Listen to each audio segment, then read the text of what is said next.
વાવથરાની ધરતી એવી છે, અમારે દશરથદાનજી એમ કે થાકે ઈ થરાદની વટ મૂકે ઈ વાવ નહીં.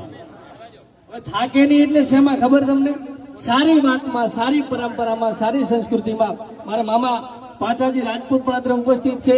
અને આખે થોડી વાર ખાલી શાંતિ બધાય રાખો. મારે તમને આ ગુજરાતની ભૂમિને, આ ભારતની ભૂમિને કેવો નવળ દાતાર મળ્યો છે વધાવી લ્યો. તમારા ભાગ્ય કેવરાય કે હજી તમારી સામે ઉભા છે. આજ તમારું ભાગ્ય છે સાહેબ. કારણ કે ભગત બાપુ એમ કહેતા કે સુકાના હાડ પંખીડાના બાળના મોઢે આજ મુઠ્ઠી ચણ નાખતો તાજે. તને મળ્યું હોય તો જીવનમાં કંઈક આપતો જાજે. અને જીવનમાં આપે ને એને જગત યાદ કરે. બાકી રૂપિયા ગમે એટલા હોય વપરાય નહીં, એને કોઈ યાદ નથી કરતો સાહેબ. અને ખજૂરભાઈ બધા બોલતા હોય આજકાલ કે આમ છે તેમ છે.